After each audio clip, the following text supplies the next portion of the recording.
Utopía. 8. Libro segundo. Los viajes de los utopianos.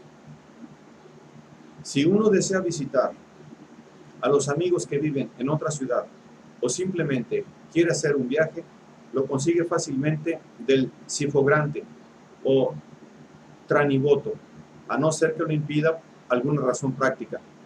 El viaje se organiza enviando a un grupo de turistas con un salvoconducto expedido por el príncipe. En este salvoconducto se autoriza el viaje y se fija la fecha de vuelta. Se les proporciona un coche y un criado público para que cuide y conduzca a los bueyes. En general, a no ser que haya mujeres en el grupo, los viajeros devuelven el coche, por considerarlo una carga. Durante el viaje, aunque no llevan bagaje alguno, no les falta de nada, ya que en cualquier parte están en casa. Si se detienen más de un día en un lugar, ejercen ahí su propio oficio, siendo atendidos amistosamente por los de su mismo oficio. Si alguien por su cuenta viaja fuera de su propio territorio, sin el salvoconducto del príncipe, se le devuelve como fugitivo y se le castiga severamente. Si reincide, queda reducido a la condición de esclavo. Si alguno siente el deseo de pasear por los campos de su ciudad, nadie se le impide, con tal de que tenga el permiso del padre o el consentimiento de la mujer. Pero en cualquier aldea donde llegue, no se le da alimento alguno, a menos que trabaje antes del mediodía o antes de la cena lo que allí estuviese estipulado.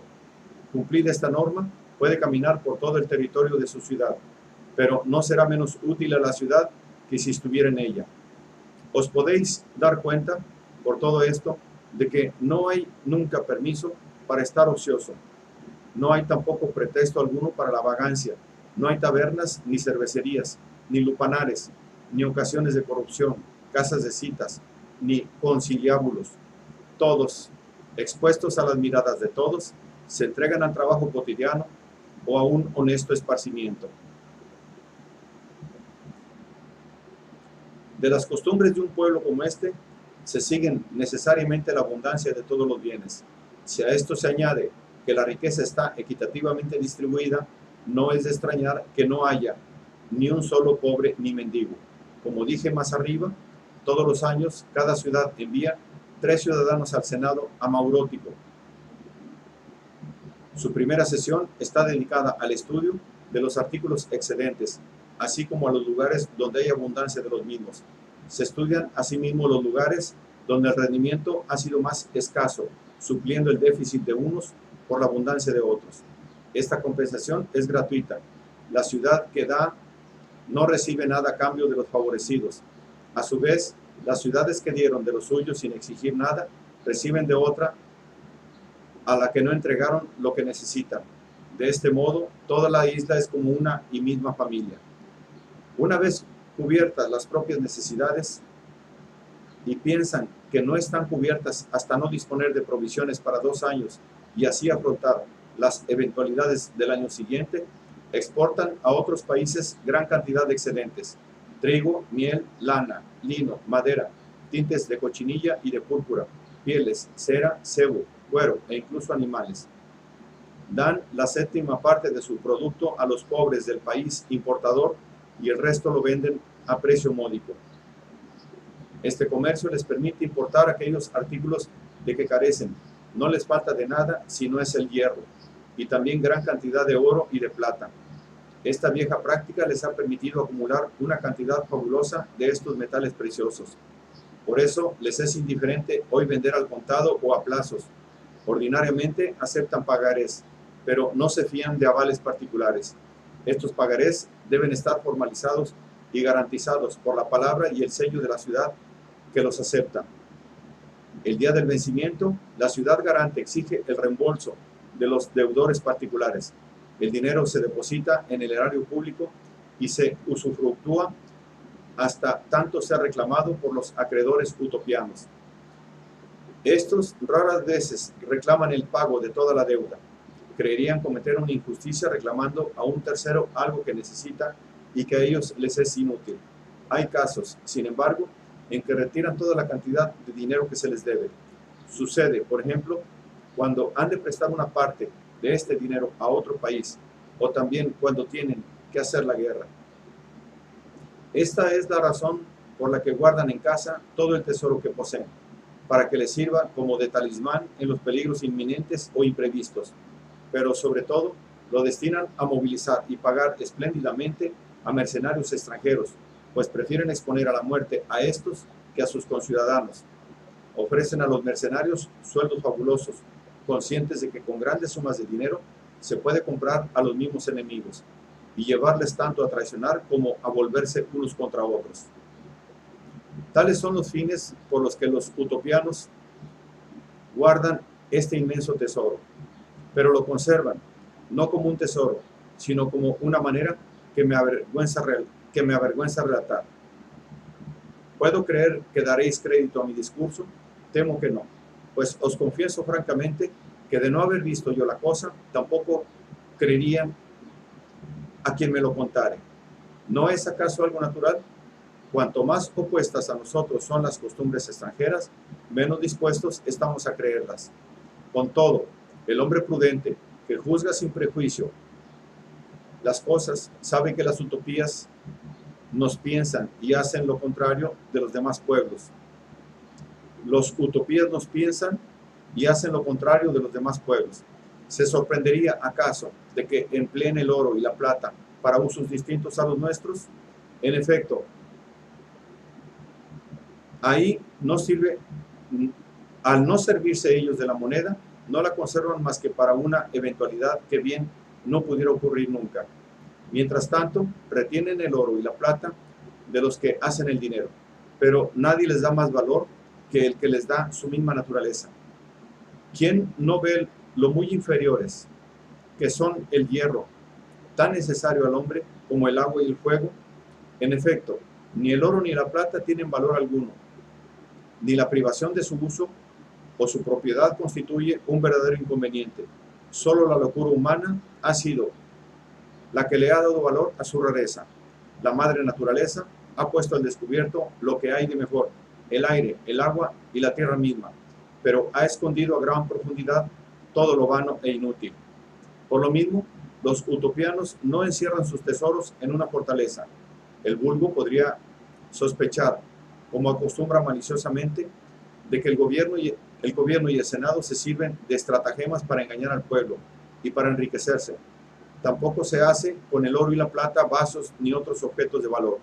En la hipótesis de tener que fundirlos para pagar a los soldados en caso de guerra, es claro que los que hubieran puesto su afecto en estas obras de arte no se desprenderían de ellas sin gran valor, sin gran dolor.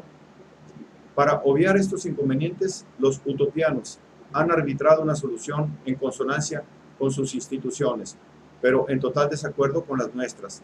Entre nosotros, en efecto, el oro se estima desmesuradamente y se le guarda con todo cuidado. Por eso, su solución resulta increíble para los que no lo han comprobado. Comen y beben en vajilla de barro o de cristal, realizada en formas elegantes, pero al fin y al cabo de materia ínfima. Los vasos de noche y otros utensilios dedicados a usos viles se hacen de oro y plata, no solo para los alojamientos públicos, sino para las viviendas particulares. Con estos mismos metales se forjan las cadenas y los grilletes que sujetan a los esclavos. Finalmente, todos los reos de crímenes llevan en sus orejas anillos de oro, sus dedos van recubiertos de oro, su cuello va ceñido por un collar de oro y su cabeza cubierta con un casquete de oro. Todo concurre, pues, para que entre ellos el oro y la plata sean considerados como algo ignominioso. Así, mientras su pérdida en otros pueblos resulta tan dolorosa como si se tratara de las propias entrañas, entre los utopianos, caso de desaparecer todos estos metales, nadie creería haber perdido ni un céntimo. Recogen también perlas a la orilla del mar, así como diamantes y piedras preciosas en algunas rocas, pero no se afanan por ir a buscarlas. Cuando la suerte se las depara, las cogen y las pulen para hacer adornos a los niños.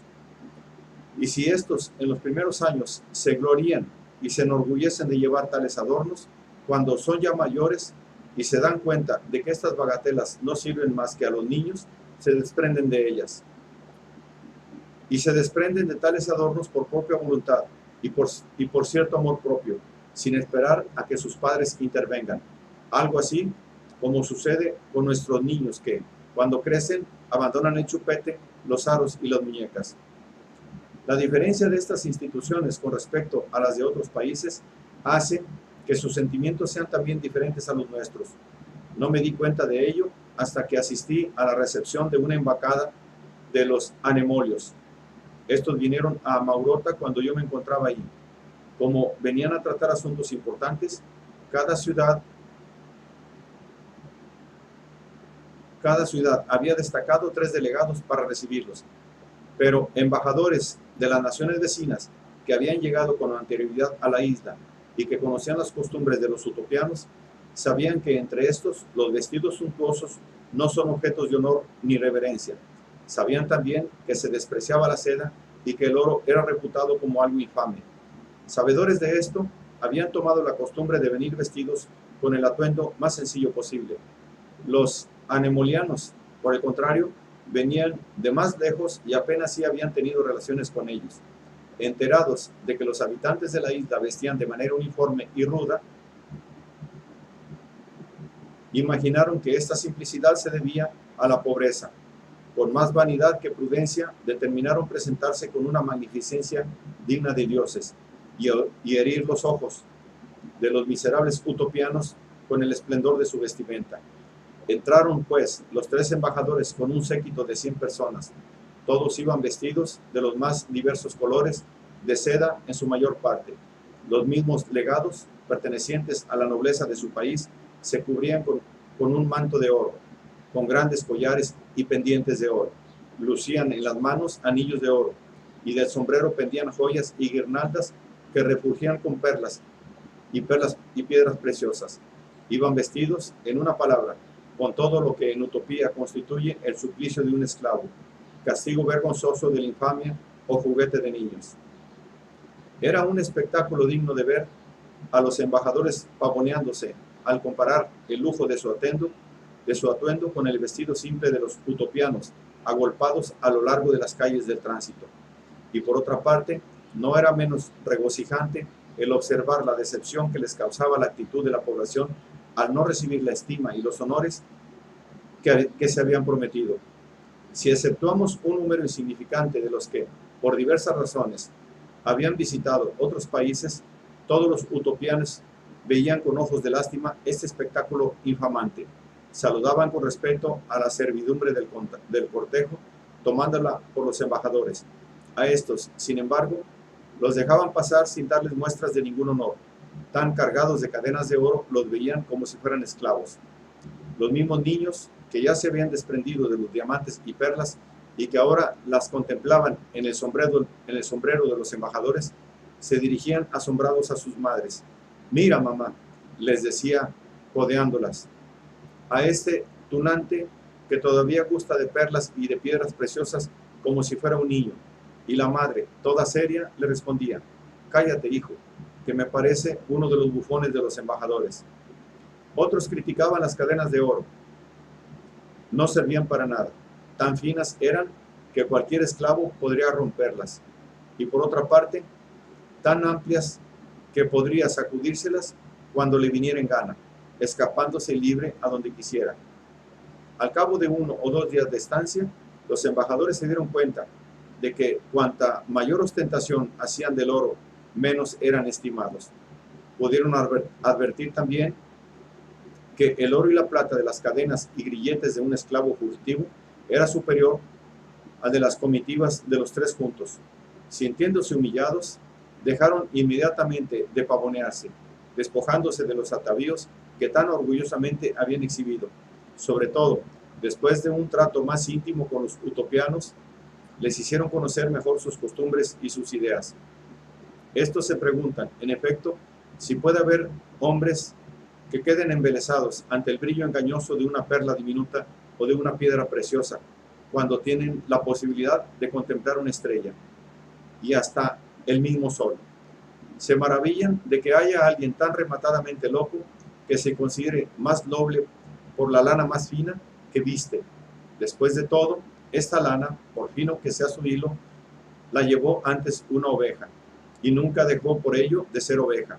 No les cabe en la cabeza que el oro, tan inútil por naturaleza, haya adquirido en todos los países del mundo un valor táctico tan considerable que sea mucho más estimado que el mismo hombre, y ello a pesar de que su valor haya sido sacado por y para el mismo hombre.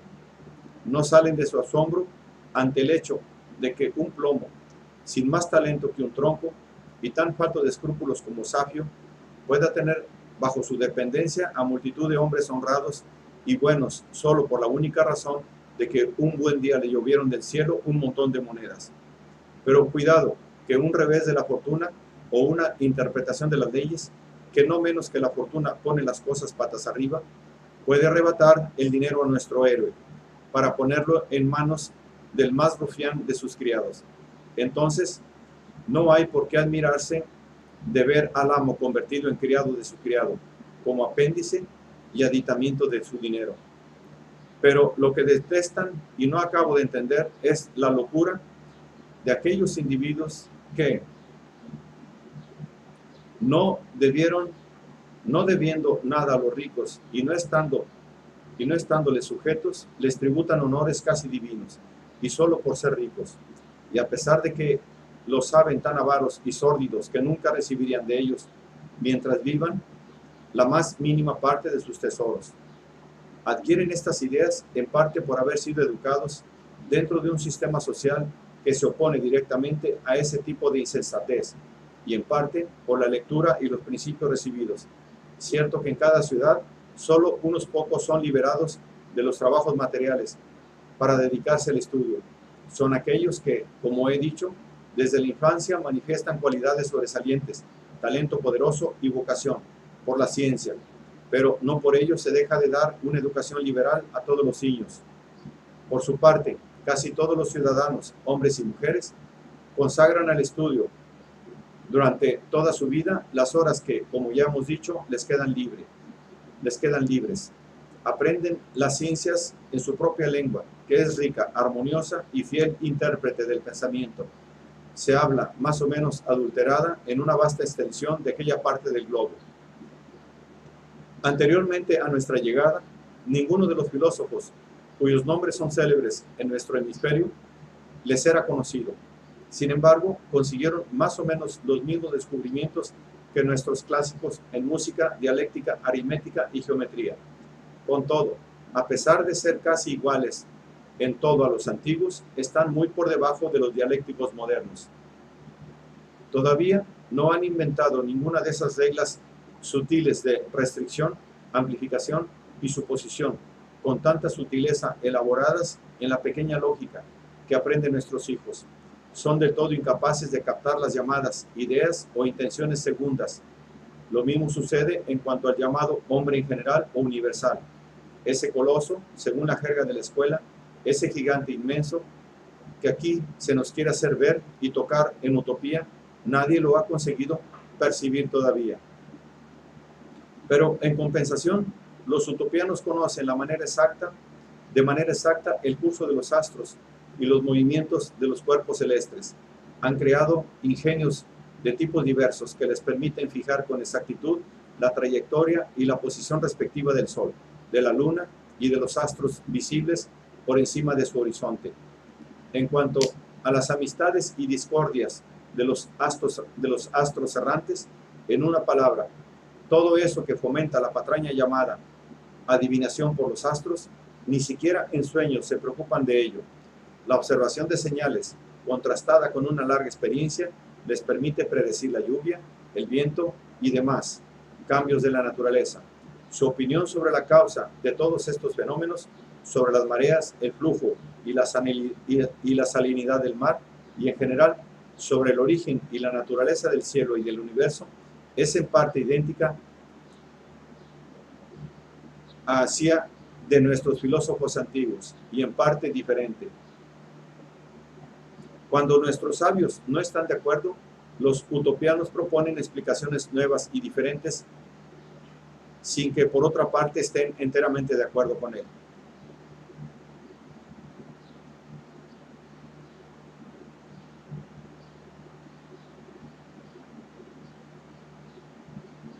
sin que por otra parte estén enteramente de acuerdo entre sí. En lo referente a la ética o filosofía de las costumbres, inciden en los mismos problemas que nosotros. Se plantean el problema del bien o felicidad del alma, del cuerpo y de los bienes externos. Les preocupa saber si el término bien conviene a estas tres categorías o solo a las dotes del espíritu. Discuten sobre la virtud y el placer, pero la principal y primera controversia se centra en saber dónde está la felicidad del hombre, en una o varias cosas. Sobre este punto, parecen estar inclinados más de la cuenta a aceptar la opinión de los que defienden el placer como la fuente única y principal de la felicidad humana, y lo que es más desconcertante, invocan su misma religión, que es grave y segura, y casi triste y rígida, en apoyo de tan peregrina opinión. En efecto, tienen por principio no discutir jamás sobre la felicidad sin partir de axiomas religiosos o filosóficos, basados estos en la razón. Sin estos principios, piensan que la razón, abandonada a sí misma, es de suyo Roma y débil en la búsqueda de la verdadera felicidad. Estos son sus principios: que el alma es inmortal, que Dios, por pura bondad, la hizo nacer para la felicidad, que después de esta vida nuestras virtudes y nuestras buenas acciones serán recompensadas y premiadas, que el crimen será castigado con suplicios. Aunque estos principios están tomados de la religión, piensan los utopianos que la razón puede llegar a creerlos y a aceptarlos. Si no se aceptaran, afirma sin vacilar, no habría nadie tan estúpido que no pensara que el placer se ha de buscar por todos los medios permitidos o prohibidos. La virtud consistiría entonces en elegir el más placentero y estimulante entre dos placeres, y en huir de aquellos placeres que producen un dolor más fuerte que el gozo que pudieran haber procurado. La mayor locura, en efecto, para ellos sería practicar unas virtudes ásperas y difíciles, renunciar a las dulzuras de la vida, sufrir voluntariamente el dolor, sin esperar nada después de la muerte como recompensa. ¿Qué fruto puede existir si después de la muerte, si has vivido sin placer, es decir, miserablemente, no recibes nada a cambio? Pero la felicidad, afirman, no está en toda clase de placeres. Se encuentra solamente en el placer bueno y honesto. Nuestra naturaleza tiende, irresistiblemente atraída por la virtud hacia él, como el bien supremo. A esta virtud va vinculada la única felicidad, según los que opinan lo contrario. Definen la virtud como vivir según la naturaleza. A esto, en efecto, hemos sido ordenados por Dios. Por tanto, el hombre que sigue el impulso de la naturaleza, tanto en lo que busca como en lo que rechaza, obedece a la razón.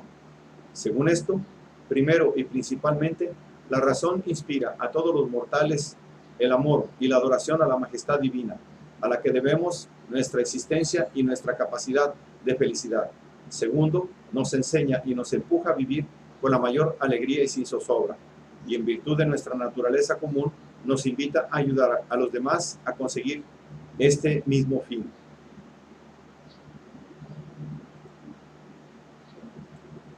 Nadie, en efecto, por austero e inflexible seguidor de la virtud y aborrecedor del placer que sea, impone trabajos, vigilias y austeridad, sin imponer al mismo tiempo la erradicación de la pobreza y de la miseria de los demás. Nadie deja de aplaudir al hombre que consuela y salva al hombre en nombre de la humanidad.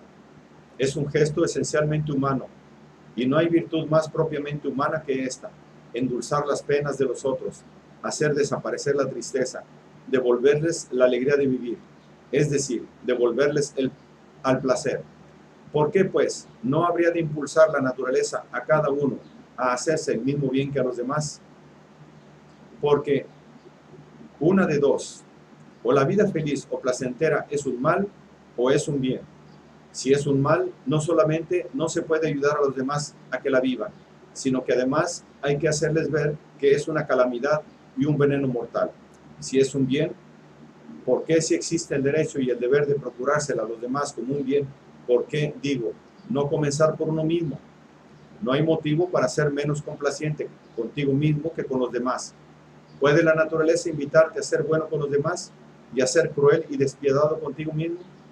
Por tanto, concluyen, La naturaleza misma nos impone una vida feliz, es decir, placentera, como fin de nuestros actos.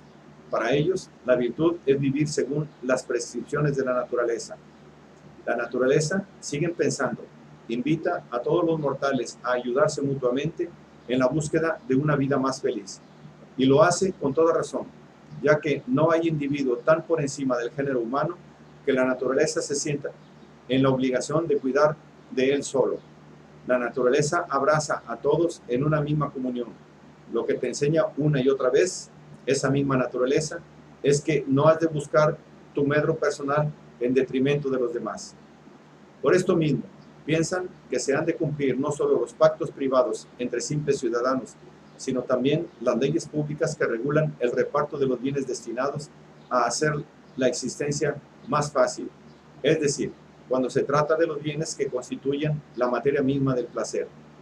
En estos casos, se han de cumplir tales leyes, sea que estén promulgadas justamente por un buen príncipe, sea que hayan sido sancionadas por el mutuo consentimiento del pueblo no oprimido por la tiranía, ni embaucado por manipulaciones.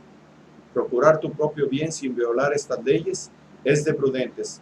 Trabajar por el bien público es un deber religioso. Echar por tierra la felicidad de otro para conseguir la propia es una injusticia. Privarse, en cambio, de cualquier cosa para dársela a los demás es señal de una gran humanidad y nobleza, pues reporta más bien que el que nosotros proporcionamos.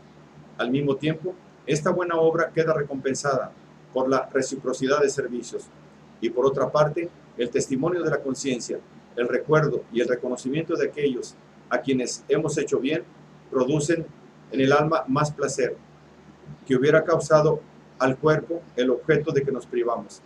Finalmente, Dios compensa con una alegría inefable y eterna la privación voluntaria de un placer efímero y pasajero. De ello está fácilmente convencida un alma dispuesta a aceptarlo. En consecuencia, bien pensado y examinado todo, siguen pensando que todas nuestras acciones, incluidas todas nuestras virtudes, están abocadas al placer como a su fin y felicidad.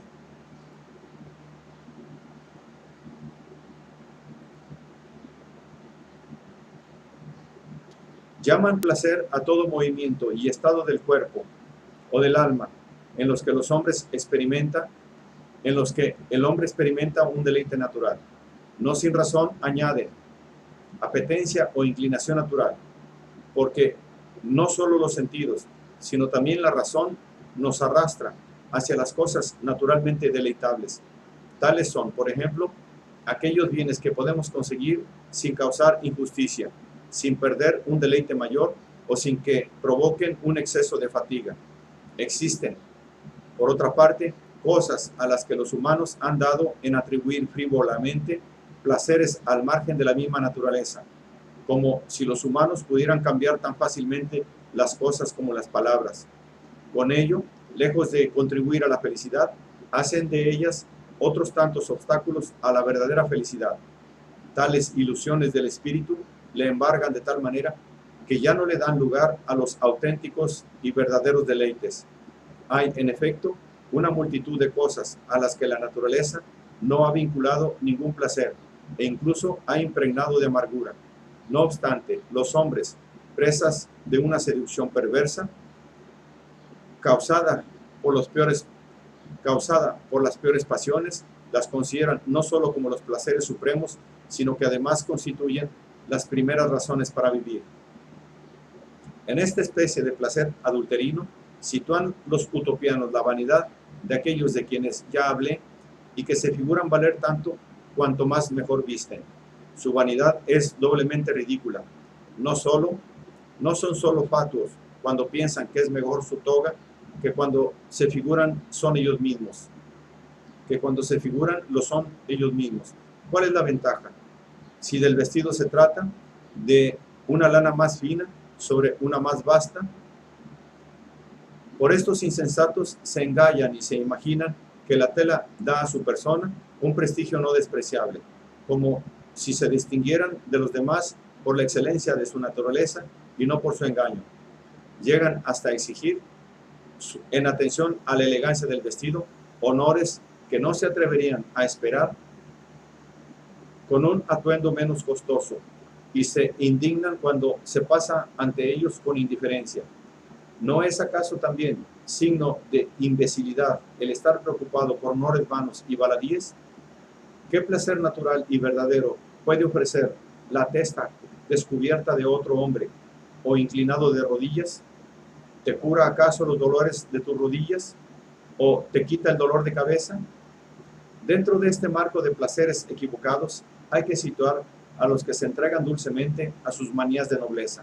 Se felicitan de que la suerte les haya hecho nacer de una larga línea de antepasados considerada como rica, pues no otra cosa es la nobleza al presente, una nobleza rica, sobre todo en latifundios, y no se consideran un pelo menos nobles porque sus mayores no les dejaron nada o porque ellos hayan dilapidado su herencia. Con el mismo aire de nobleza, consideran a todos aquellos que, como dije, se dejan fascinar por las gemas y perlas preciosas. Si llegan a conseguir una de esas particularmente bella y rara, altamente cotizada en su país y en su tiempo, se creen unos dioses, porque la misma piedra no conserva siempre y en todas partes el mismo valor. No las compran si no están desnudas y desprovistas de oro, y no se contentan con esto. El vendedor tiene que certificar bajo juramento y caución que se trata de una gema y piedra verdadera. Tan preocupados están porque sus ojos les hagan ver una piedra auténtica donde hay una falsa. Y yo pregunto, ¿qué placer puede haber en mirar una piedra natural más que una artificial, si el ojo no puede captar su diferencia? Para ti, lo mismo que para un ciego, ambas habrán de tener el mismo valor. ¿Y qué decir de esos avaros que acumulan riquezas sobre riquezas, no para utilizarlas, sino para regodearse ante el metal amontonado? ¿Experimentan el verdadero placer o más bien son presa de una quimera? ¿Qué pensar de los que son víctimas del defecto contrario, escondiendo el oro del que no se servirá nunca y que quizás ya no volverán a ver? No ven su dinero y el temor de perderlo hace que lo pierdan definitivamente. Enterrar el oro, ¿no es acaso sustraerlo a uno mismo y quizás también a los demás? Saltas de alegría porque has escondido tu tesoro y has conseguido lo que querías. Pero supongamos que un ladrón se apodera de este tesoro confiado a la tierra. Supongamos también que tú mueres 10 años después sin saber que te han robado. Ahora pregunto, durante este decenio que sobreviviste al dinero robado, ¿te importó algo que el dinero estuviera robado o conservado? En ambos casos te reportó el mismo beneficio. A estos placeres estúpidos añaden no solo el de jugadores de dados, cuya estupidez solo conocen de oídas, pues nunca lo han practicado, sino también el de la caza y la cetrería. ¿Qué placer proporciona, dicen, el arrojar los dardos sobre un tablero? Suponiendo que se encontrara un placer en ello, el hecho de repetirlo varias veces, ¿no engendra acaso hastío y cansancio? ¿Es posible oír algo más desagradable que el ladrido y aullido de los perros? ¿Es más regocijante ver a un perro correr tras una liebre que correr tras otro perro? Y no obstante, en ambos casos el secreto es la carrera. Si es la carrera la que causa el placer, pero hay que pensar que se trata de otra cosa. Si lo que te cautiva es la perspectiva de una matanza, la expectativa de una carnicería, ¿no crees que deberías moverte a compasión al ver al cervatillo despedazado por un perro? ¿Cómo no horrorizarse viendo devorar al débil por el más fuerte, al fugitivo y medroso por el feroz, al inocente, en fin, por el cruel? Por eso, los utopianos han dejado este ejercicio de la caza a los carniceros, como no propio de hombres libres. Ya dijimos antes que el oficio de carnicero lo confiaban a los esclavos. Consideran, en efecto, la caza como el arte más vil de matar los animales. Las otras faenas de este menester son más honrosas porque reportan una utilidad, ya que no se mata a los animales más que por necesidad. El cazador, en cambio, mata y despedaza al animalillo por puro placer. Piensan, finalmente, que esta pasión por un espectáculo de muerte, aunque sea la muerte de una bestia, nace de un impulso cruel o lleva a la crueldad salvaje a fuerza de repetirlo. Todas estas cosas y otras semejantes, su lista sería interminable, que el vulgo considera como placer quedan rotundamente descartadas por los utopianos, porque por su misma naturaleza no tienen nada de agradable, nada en común tienen con el verdadero placer.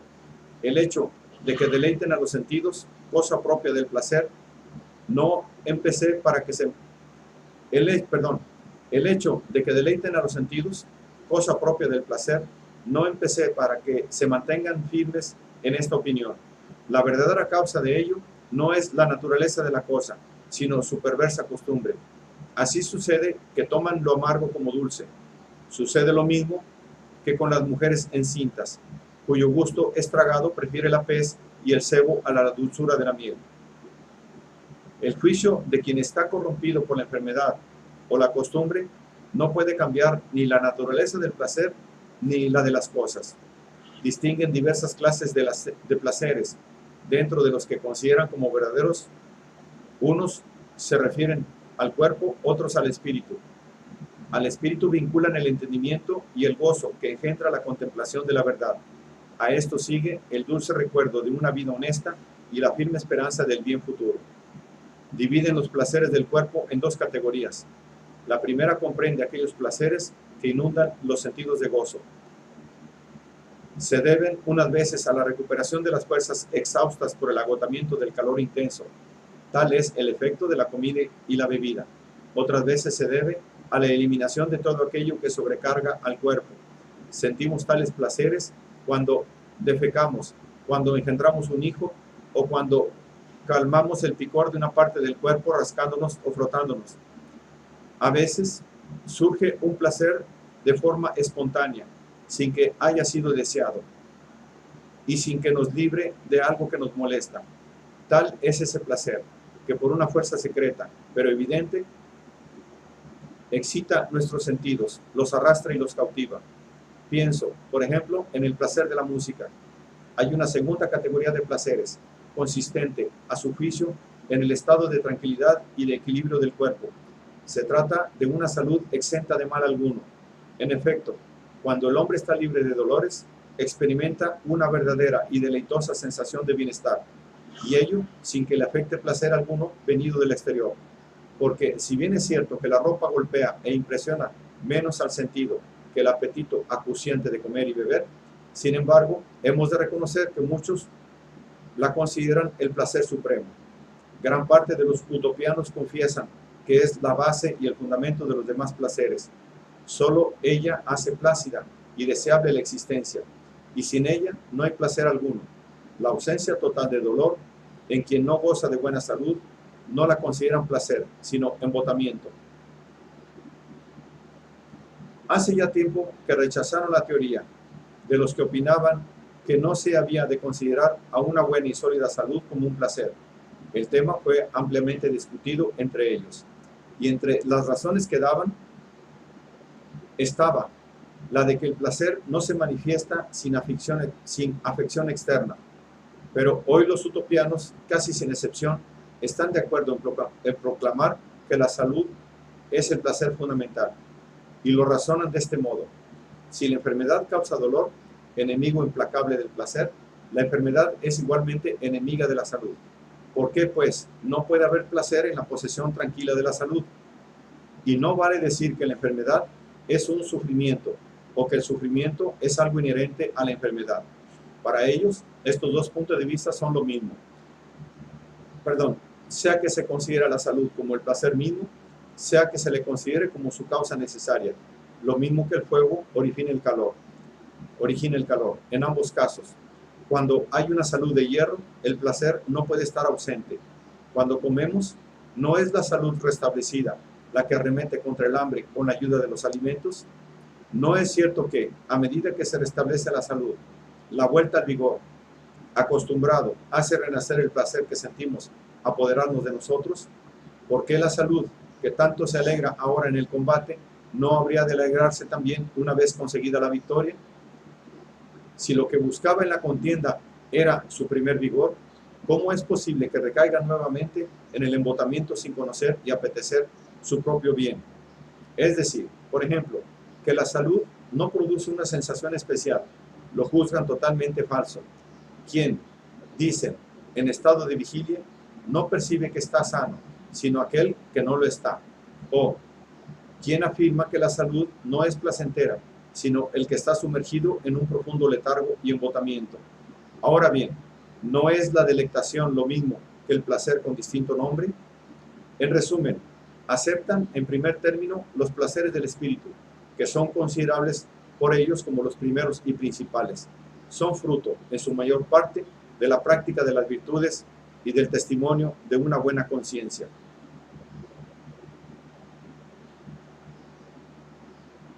La salud se lleva la palma entre los placeres del cuerpo, porque si hay que desear los placeres de la comida y de la bebida y otros semejantes, se ha de hacer solo en función de la salud. Tales placeres no son deleitables por sí mismos, sino solamente en cuanto se oponen a los ataques insidiosos de la enfermedad. Es propio del sabio prevenir el mal más que emplear remedios para curarlo, evitar el dolor más que acudir a los calmantes. Por lo mismo, prefiere privarse de esas clases de placer cuya privación necesitaría el empleo de medios curativos. Si alguien, por tanto, estima que esta clase de placeres proporciona placer, deberá reconocer que el colmo de la felicidad debería consistir en una existencia de hambre, sed, prurito, que le obligaran a comer, beber, rascarse o frotarse constantemente. ¿Quién no deja de ver que este tipo de vida sería no solo torpe, sino despreciable? De todos modos, estos placeres son los menos importantes y los menos auténticos, pues nunca aparecen sin el acompañamiento de los dolores opuestos. Al placer de comer va siempre unida el hambre, pero no en igual proporción, pues en efecto, la sensación de hambre es más violenta y más duradera. Nace antes del placer y no muere sino con él. Piensan, por tanto, que no hay que sobreestimar estos placeres corporales, sino en cuanto son necesarios. Se entregan, no obstante, a ellos, agradeciendo a la madre naturaleza que permite a sus hijos realizar con agrado unas funciones indispensables a la vida. Nuestra vida sería insoportable si tuviéramos que combatir, a fuerza de drogas y fármacos, el hambre y la sed de cada día, lo mismo que las enfermedades que nos asaltan de tiempo en tiempo. Admiran y cultivan la belleza, el vigor y la agilidad del cuerpo, como auténticos y bellos dones de la naturaleza. Admiten también los placeres del oído, de la vista y del olfato. Tales placeres los ha creado la naturaleza exclusivamente para el hombre, como el aderezo y el encanto de la vida. Ningún otro animal, en efecto, se detiene a contemplar la belleza y el orden del universo. No se conmueve ante el embrujo de los olores, si no es para discernir la comida. Ninguno tampoco distingue los intervalos, ni aprecia la disonancia ni la armonía de los sonidos. Pero en todo placer mantienen esta pauta. Un deleite menor no debe ser obstáculo a uno superior. Un placer no debe originar nunca un dolor, porque piensan que el dolor es secuela inevitable de todo placer no honesto, pero nunca piensan en despreciar la belleza del cuerpo, debilitar su vigor, cambiar su agilidad en inercia, extener el cuerpo con ayunos, arruinar la salud, desdeñar los demás dones de la naturaleza, a no ser que se haga en beneficio de otras personas o de la sociedad, con la esperanza de recibir un placer mayor de Dios como recompensa, pues creen totalmente absurdo mortificarse por mortificarse, sin provecho de nadie, o para prepararse a soportar pruebas que quizás no llegarán nunca. Entienden que tal conducta es la señal de un espíritu cruel consigo mismo, la más negra ingratitud hacia la naturaleza, como si renunciando a todos sus beneficios no se dignasen ser sus deudores. Esta es la teoría utopiana sobre la virtud y el placer. Piensan que la razón humana no puede concebir nada más verdadero a no ser que una revelación venida del cielo inspire, al hombre algo santo, algo más santo. ¿Tienen o no razón? No pienso discutirlo, porque ni tiempo lo permitiré, ni lo creo necesario. Me propuse presentaros sus instituciones, no defenderlas. De todos modos, estoy firmemente persuadido de que, cualquiera que sea el valor de estos principios, no hay pueblo que los supere, ni república más feliz. Poseen un cuerpo ágil y vigoroso. sin ser esbeltos, dan muestras de un vigor superior a su estatura. El suelo de la isla no es igualmente fértil a lo largo de toda ella. Tampoco el aire es del todo puro y saludable. La templanza en la comida es su defensa frente a las malas condiciones sismáticas.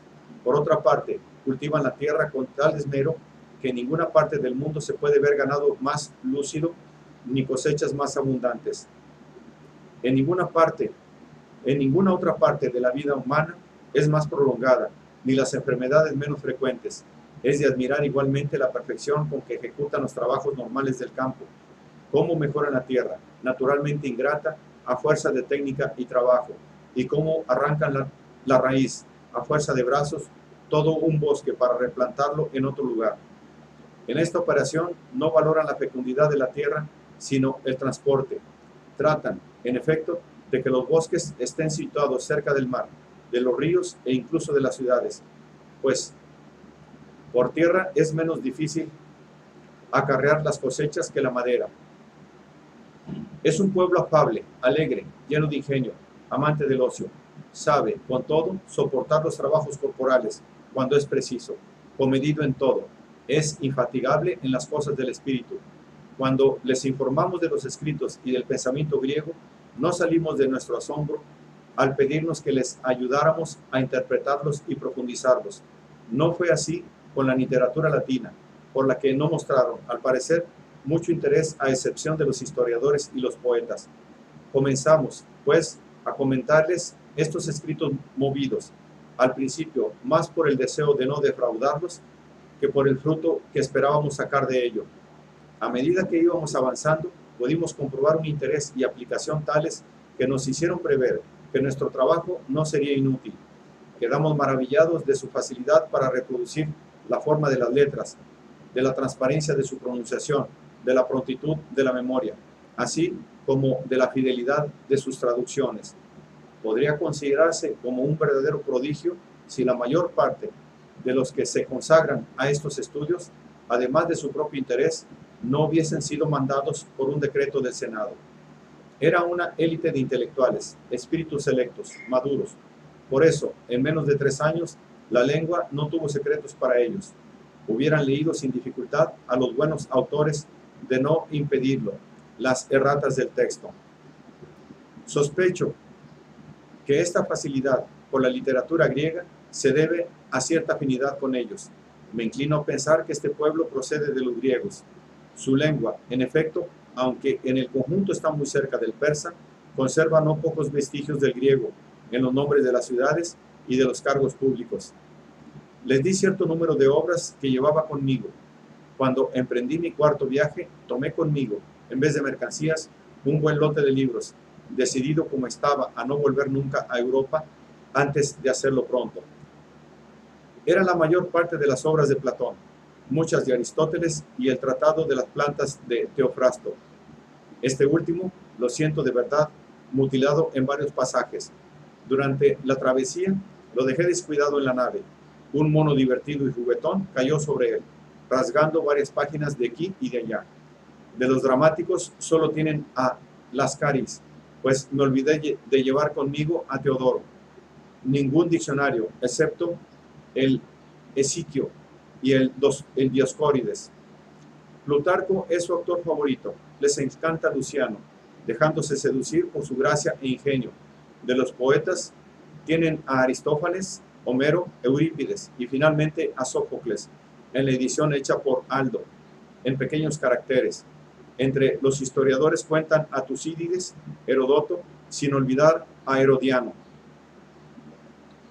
En lo que respecta a la medicina, mi colega Tricio Apinato había llevado consigo algunas de las obras de Hipócrates y la Microtecné de Galeno.